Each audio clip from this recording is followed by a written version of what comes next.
President of FICCI FLO,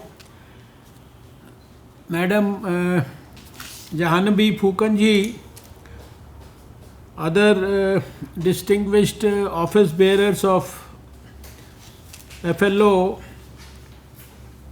I know about, I can see in the program about Ujjwala Singhania ji, who is going to be doing the vote of thanks activity, our senior vice president. Honestly, I'm not familiar with other members, but I know Lalita Nijhawanji for quite some time. She has been pursuing for this program for quite some time, and she is your treasurer, and all the other distinguished members of the very, very prestigious organization that Janvi ji you are heading. I must congratulate you and thank you. Number one, thanking you for all the warm words that both of you, Lalita ji and you, had expressed about me.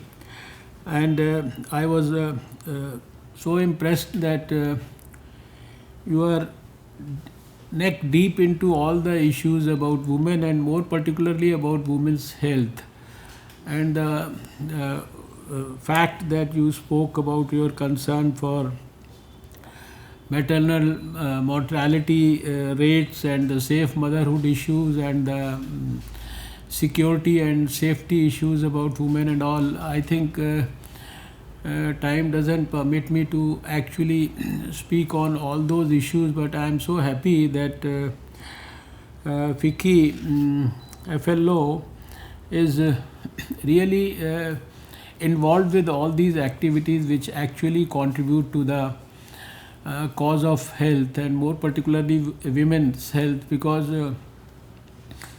I have been working in the field of health for this is almost the 5th decade since I entered medical college in the 70s, and health has been a huge passion for me. In fact, this is just like my heart and soul.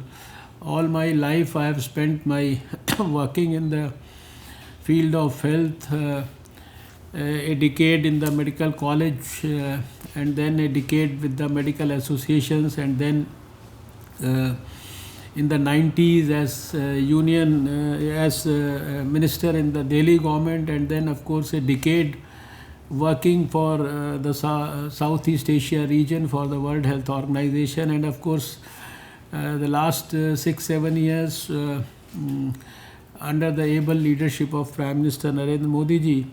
So I know the importance of health, and I know that health can actually transform the overall scenario of the country if we have good healthy people, and there also if we can take care of the health of the women, because women are actually the nucleus of everything. They are not only the nucleus of the family, but they are the nucleus of the whole society, and they are the real pivot around which the whole lot of activities they revolve. And a woman is a great mother, she is a great teacher, she is a great mother-in-law, she is a great daughter.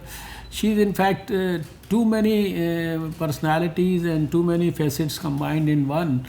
And wherever there is a good woman on the scene, we can see that naturally that place has a lot of dignity and lot of you see, naturally a lot of good things they actually arrive at the particular scene. So I have a huge amount of respect and commitment for women's health also, and I sometimes feel sorry also that for even basic things, say for example anemia, even after 70 years of independence, we find that more than 50% of the women in the country and more than 50% of the pregnant women in the country, they are all still anemic. And treating anemia is not a big, huge rocket science that it involves so many things. So I'm very happy that you are actually all involved into this, and I have enjoyed the role and the support of the women in organizations like yours and many other organizations with you can say similar nature, right from the beginning of my public life, which I started in the towards the end of 93.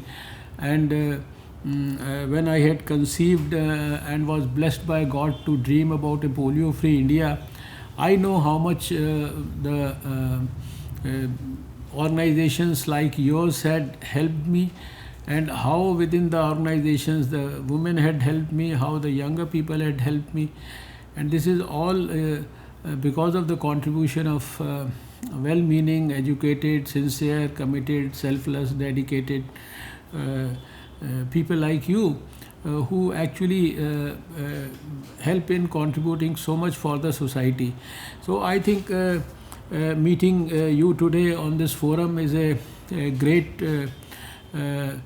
privilege for me. That's how I look at it, because I don't see this meeting as something which is a formal meeting which will happen in 40-45 minutes and then the things I see this as a beginning of a great relationship with the health sector of India, for the women of the country, for which you people are the right mediators. And I don't see you as people who only belong to your own club, but you all being educated and actually holding these responsible positions, and you are also the spouse of so many important people holding so many important positions in the society, whether it's in the corporate world, whether it is in the industry, whether it is in the social field, or whether it's in the political field. Everywhere, I think.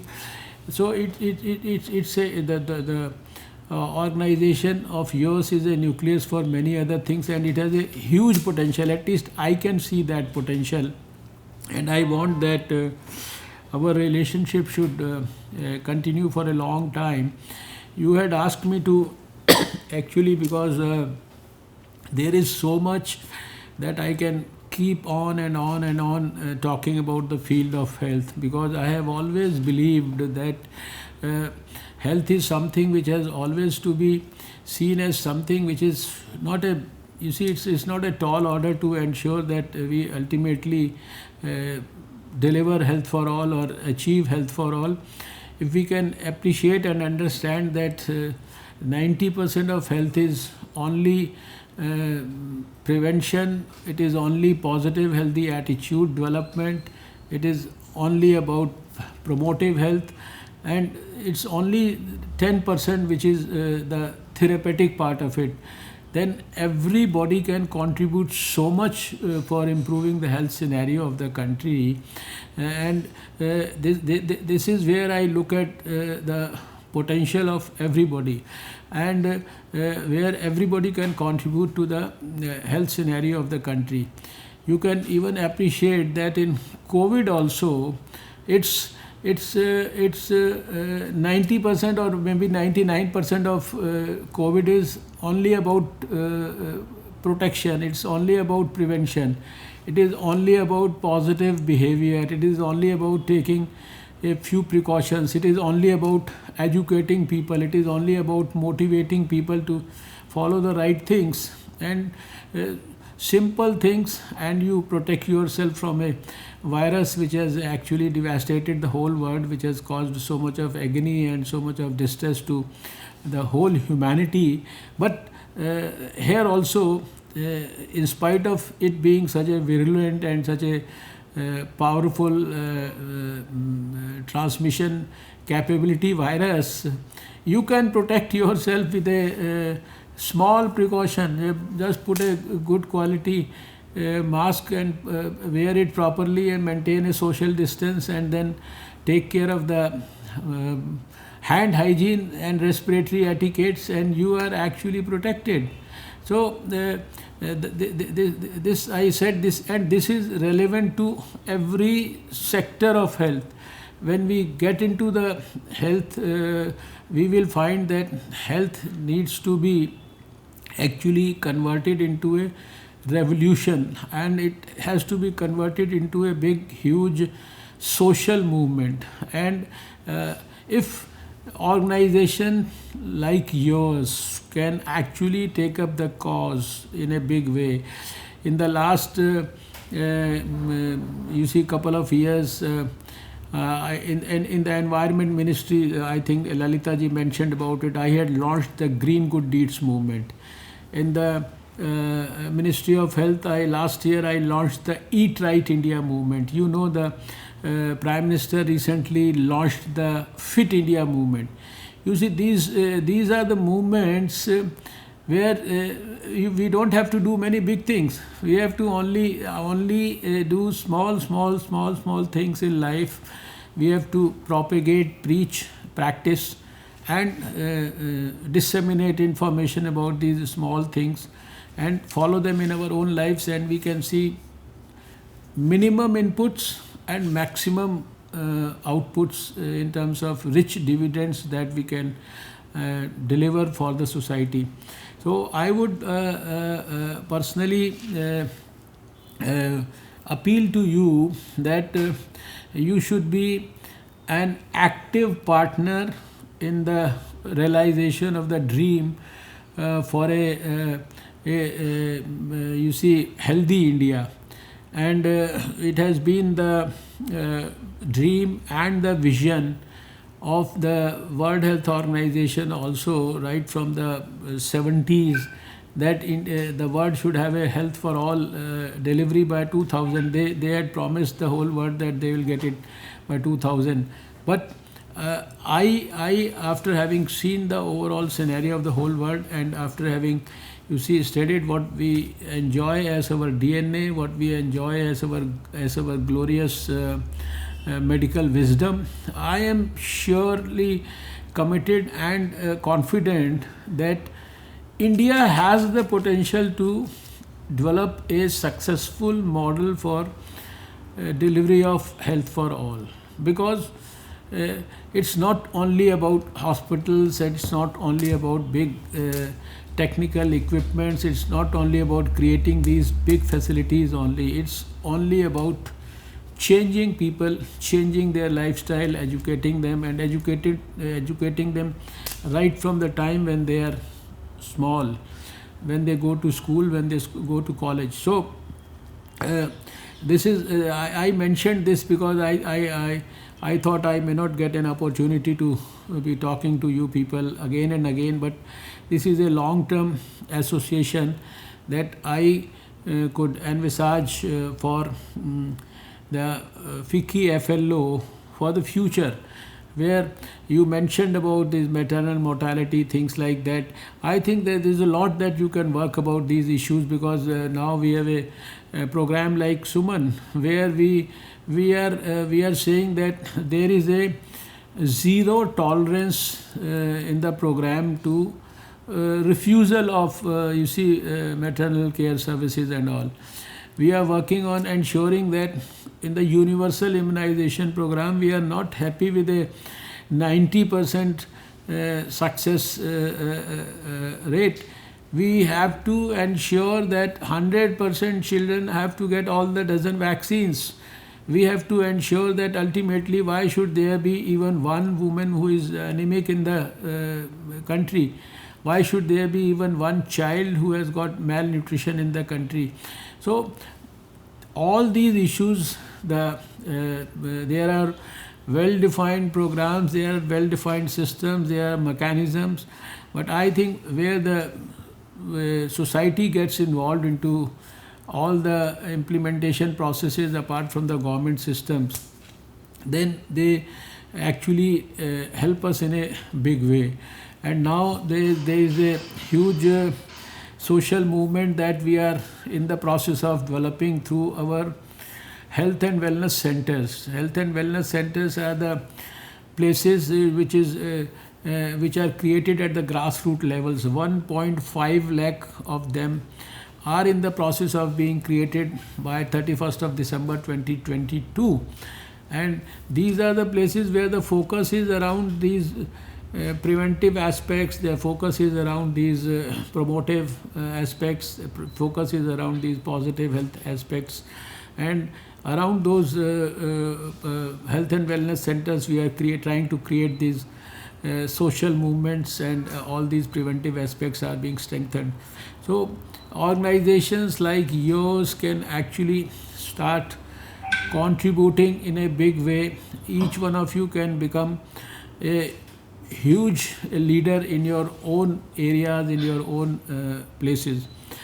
As far as COVID is concerned, you know that this war against COVID, for me, it started on 8th of January. Now I am into the 11th month of this war against COVID.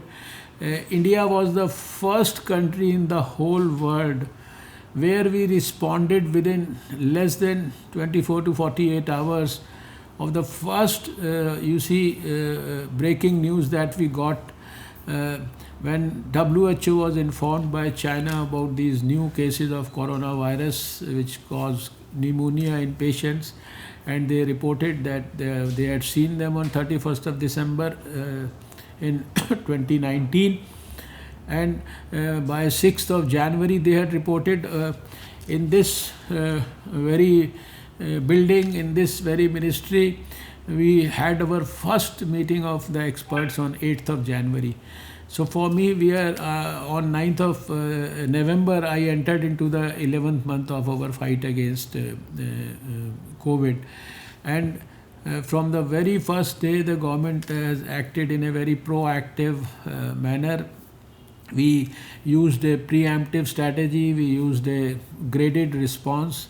Within a couple of days, we had issued by 17th of January detailed advisories to all the states. We had started the point of entry surveillance, we had started the community surveillance, we had in fact done surveillance for lakhs of people at all our airports, at ship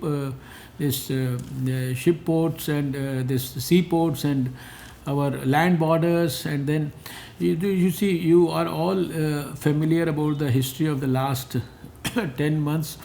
We are aware of the great decision by the Prime Minister where we had gone into the lockdown, and we remember the very innovative strategy of the Janta curfew which was done just before the lockdown, which was a unique innovative experiment where there was a voluntary participation of everyone in the country, and people expressed their strong feelings for the medical community also on the same day, 22nd of March.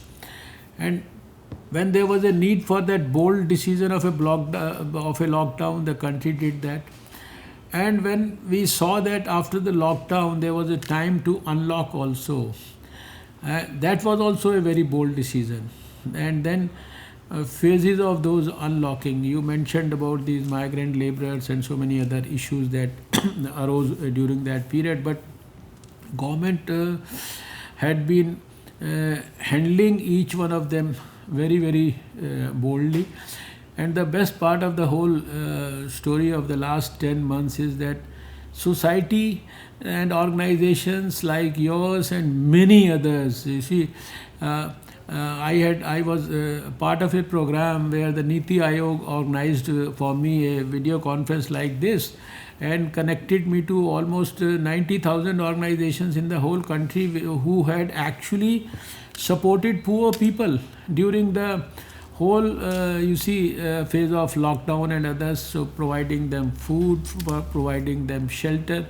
Apart from what actually the government did, government also ensured that over 80 crore people, they were provided food, ration and money in their banks and all. And when it was required, we transported back over 65 lakh of these migrant laborers through railways and other things. So not only the government but the society as such and the organizations like yours, they all stood up and rose to the occasion, and that's what India's beauty is. And as a health minister, I can say that I was so fortunate that all, you see, arms of the government, they were all around us. And fortunately, being a science minister, I could see that also from close quarters. All the scientific community, they also rose to the occasion, whether it was a mandate for building or doing a research on something else, but everybody had put their heart and soul into the research around finding solutions to mitigate the COVID thing. And the scientists, they did their best. They were producing, you see, new types of ventilators. You know that initially we had so much of problems around the PPEs, N95 masks, ventilators. We were importing them, and within a few months we were in the position to start to be able to export them to all the parts of the world. And the scientists could do research around genome sequencing. They could isolate the virus. They could actually do the research around repurposing of the drugs. And now the scientists are well ahead of many others in the whole world in terms of our research around vaccine development and its delivery to the people. And now we are in a position when I confidently tell Indians that in a couple of months from now we should be able to deliver a vaccine to the people of India. So the scientific community rose to the occasion, all the arms of the government rose to the occasion. It was a whole of government approach, it was a whole of society approach, and it is all because of this, everybody's support, that today we can very proudly say that our performance, compare it on any parameters, and the parameters are not set by us, the parameters are set by the World Health Organization. We have the highest recovery rate in the whole world. It's almost touching 94% now. We have the least fatality rate. We are doing over 1 million tests every day. We started with one lab. Please appreciate that only a few years back, this test, this swab that you have, many of you might have experienced a COVID test. This swab used to go to America's Center for Disease Control for being tested. And when we started our war against COVID, we had only one facility in Pune where we could do that. We started our journey from that. And today when I talk to you, in the morning 8 o'clock, because every hour the whole data changes, we have got 2,115 laboratories established in every nook and corner of the country. You just travel 2 to 3 hours, and 97% of the country you will find a lab where you can have a COVID test. That's what we have been able to create. Over 20 lakh dedicated beds, isolation beds, ICU beds, oxygen supported beds. All these have been created only dedicated for COVID during the course of these months all across the country. So whether it is facilities, whether it is providing equipment, all this goes on to prove that whenever India decides, it can do it. And that's why the Prime Minister has so confidently, he always talks about delivering a new India to all Indians by 2022. I remember a function in 2017. He delivered a speech at our party headquarters, and he said, for a moment, just imagine that you are into 1942 when there was a Quit India movement. And just 5 years after that, there we got the independence. And he said, just imagine that in 2017 you are into that 1942, you see, frame of mind, and dream. I want to dream just now that when India completes 75 years of independence, we want to deliver a new India to all Indians, where we can have a smile on everybody's face, we can give good education, health and nutrition facilities to every child, we can take care of the security and safety of every woman, we can take care of the self-respect of the elderly and all. And then he says, I want an India where only humanism and nationalism, things like that will prevail. And he said, please dream with me. Please blend your individual dreams in my dream for a new India.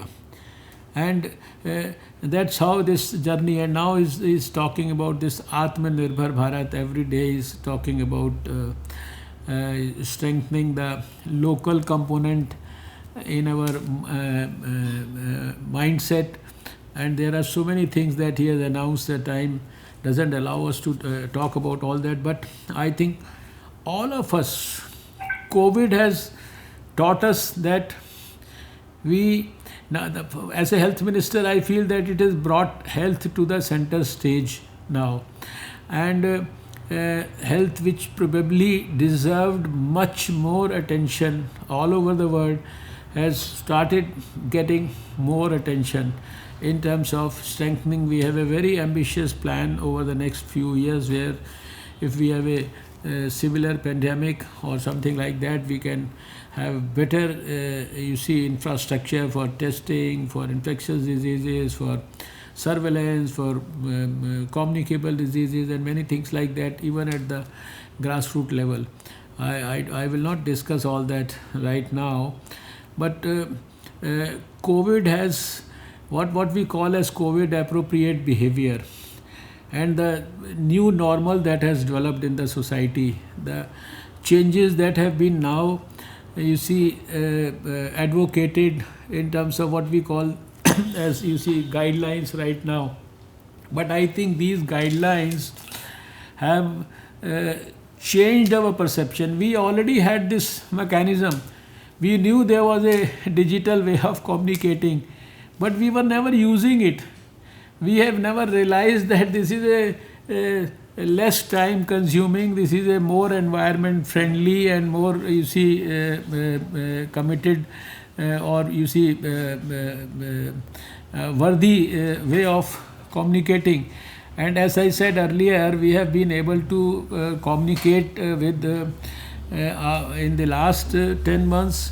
Although I used to travel all over the country, I have visited all scientific laboratories and every institution, but in the 10 months I have done so much through the video conferencing, and the whole country and the Prime Minister and all, every day there is a international meeting. Today also it's a Thursday. Every Thursday at 4 o'clock, 5 o'clock we communicate with all the health ministers of the whole world through the WHO platform. So this is, I think, this is a sort of a blessing in disguise for the whole. And I fondly remember that the first cabinet note, one of the few cabinet notes that the Prime Minister had, was about the digital India at that time, and we can see the impact. So COVID, I would say, it has reminded us of many things, and the austerity and all that we are supposed to be following, the time that we used to be, we had probably forgotten even our own family members. We had even forgotten that you need to spend good quality time with your family, with your parents, with your children. I think the COVID has taught us all that, and these are the positive changes that have happened in the society. And now the way the social functions and other things are being organized, maybe because of COVID, but some of the things that have, I think, that appear to have been forced upon us right now, I think they are like a blessing in disguise for this new normal. I personally feel many of the components of the new normal, they should stay forever, whether COVID is there or COVID is not there, whether COVID is gone or not.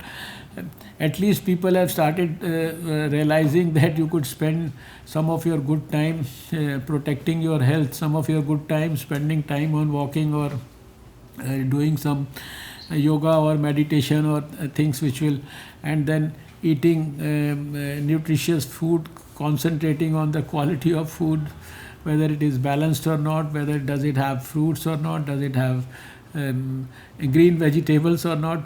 So many of the good things that have been reminded to us during COVID times, I think we have to adopt all those things. And I think when we meet next time, we will love to have a detailed discussion. And for the time being, I will like to, number one, thank you for this interaction, and also appeal to you that some of the simpler things that we have actually started, we are trying to grow as movement. I mentioned about the Eat Right India campaign. I mentioned to you about the Fit India campaign. I mentioned to you about my Green Good Deeds campaign that I had launched as Environment Minister. I think these are some of the campaigns where you people can very easily get yourself involved into, and maybe they will have huge productive results for the society. You can see a distinct, perceptible and measurable change in the quality of life of the society, and that's what our mother planet also needs and deserves. And also I think that's also has to be our duty towards the society. So we will have many more interactions with you people, and maybe when the things improve, maybe at a later stage we could even meet physically also, have good brainstorming and good discussions, and maybe some of the things we could start focusing on, where the FICCI FLO could be an active contribution to the realization of our dreams. And of course, with these few words, I would love to thank you, Janvi ji and Lalita ji and Ujjwala ji and all your colleagues from all over the country, and particularly those who have joined in this program today.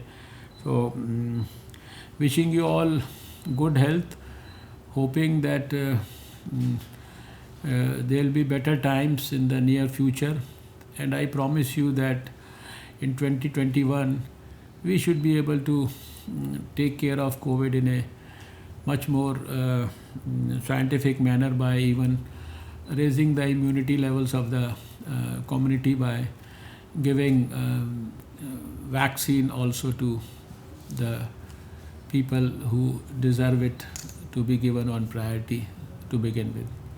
Thank you so much. Namaskar.